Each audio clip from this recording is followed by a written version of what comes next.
There are 18 tribes scattered across our island. We all call ourselves Malagasy, but our customs and way of life vary from place to place. Here in Mananzari, we are members of the Atambawoka tribe, the smallest tribe in Madagascar.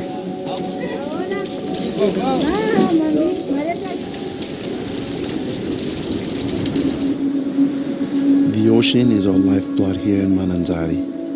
We rely on the water for everything, from fishing and hunting to plant cultivation. We are surrounded on one side by salt water and fresh water on the other. Some of our largest exports are coffee, vanilla, and a variety of essential oil crops like vetiver, cinnamon, and clove.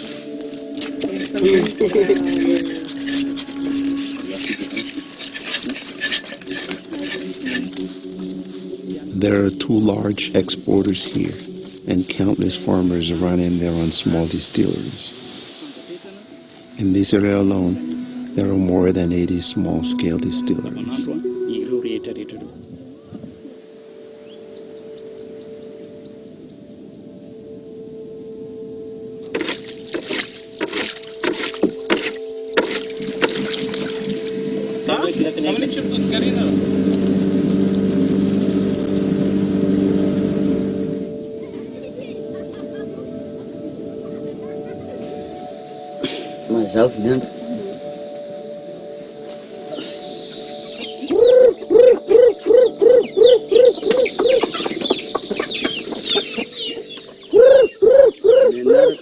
My name is Joseph Claudis.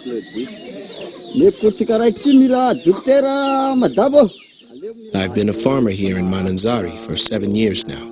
My wife Rosine and I moved here after getting married, and we began farming coffee and rice.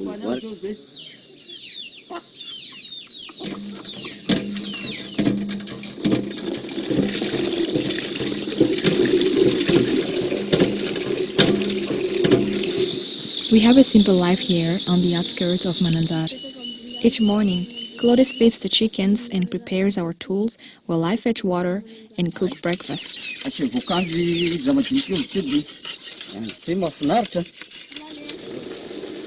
We live in a small community of close family, where we all take care of each other.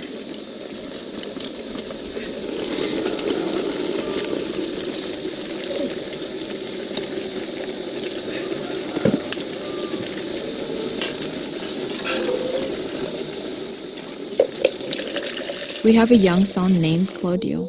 He's 7 years old. He always says that he wants to be a doctor when he grows up. Claudio's education is very important to us. Up until a few years ago, we were still only planting coffee and rice, but that wasn't enough. We started planting clove trees, which provided an additional income we could use to send Claudio to school.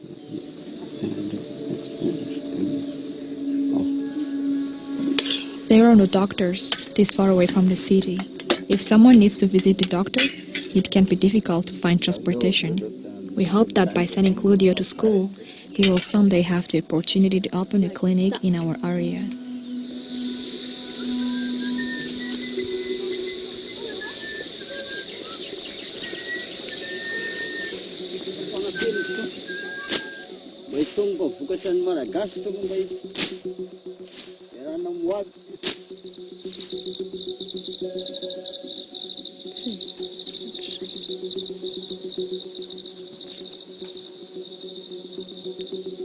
Planting clove isn't enough to make us rich, but it does get Claudio his education and also allows us to save for the future.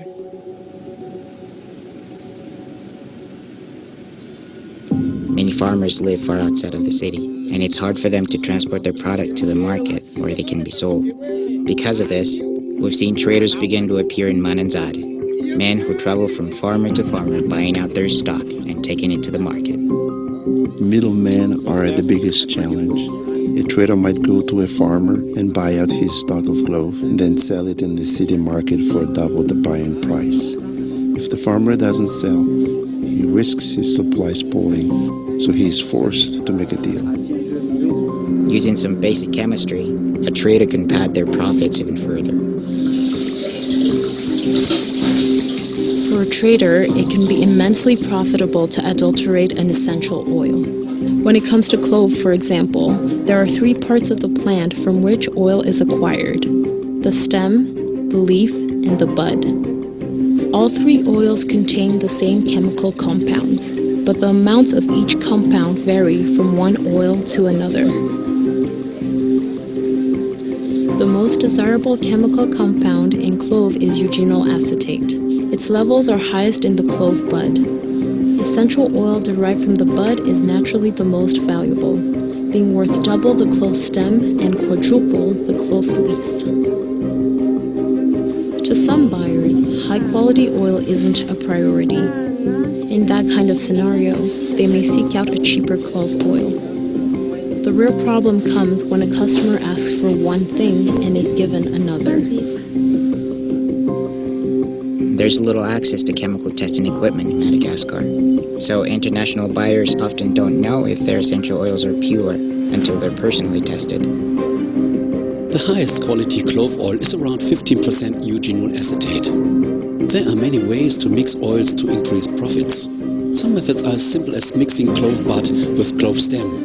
We can keep eugenyl acetate levels within the buyer's expectations and they'd never know. Another method is to add synthetic eugenyl acetate directly to clove leaf or stem. To even a sophisticated lab, it would look like clove bud oil. The difference between pure and synthetic is almost undetectable.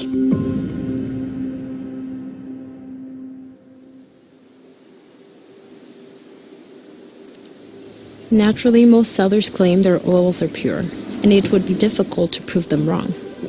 To give our buyers confidence in the oil we produce, we ship our essential oils to one of the only labs on the island, in Antananarivo, our nation's capital.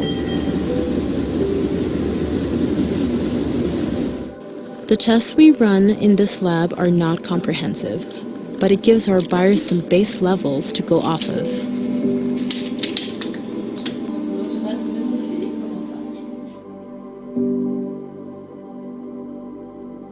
When essential oils arrive here at doTERRA, we do a series of tests to confirm the purity of the oils.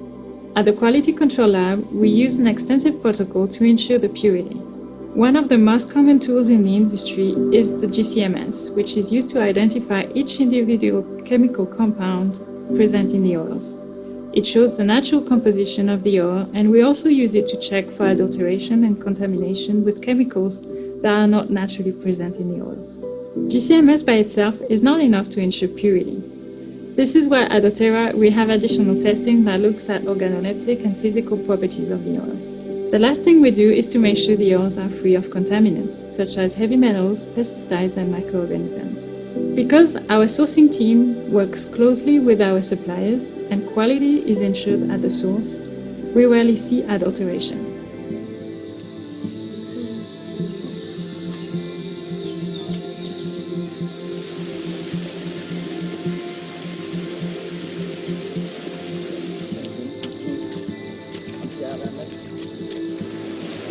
All around the world, farmers are dependent on oil producers for their livelihood.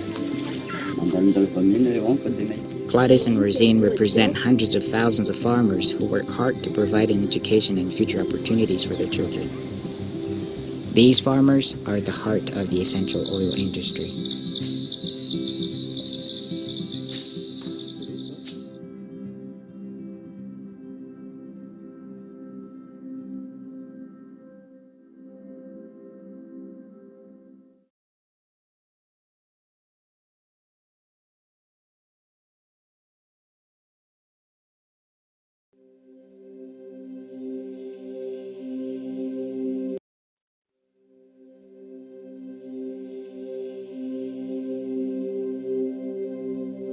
They say we'll never forget this year. The isolation, the fear, the loss. They say that 2020 will leave a permanent mark. That historians will spend decades writing about these months.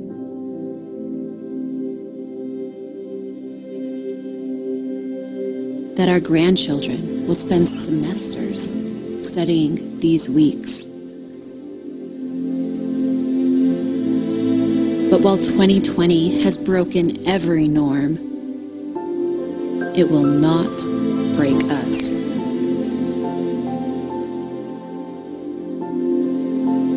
And while 2020 has brought unprecedented adversity, adversity has never stopped us before.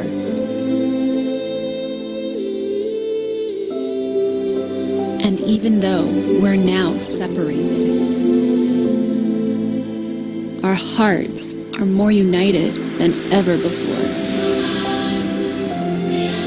They say we'll never forget this year, that 2020 will leave a permanent mark. We wouldn't have it any other way. Today's pressure will forge tomorrow's clarity. Today's dead end will spark tomorrow's innovation. Today's resistance will hone tomorrow's strength. And today's loss will deepen tomorrow's love.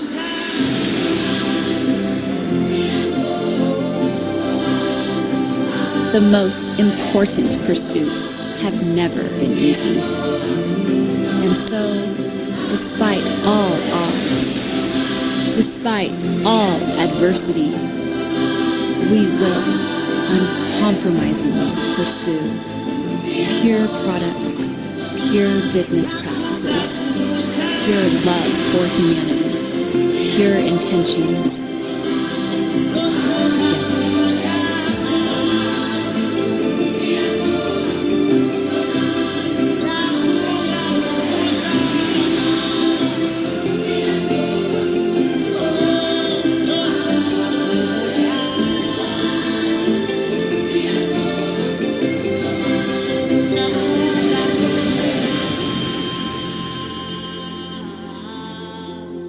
We say 2020 is just the beginning.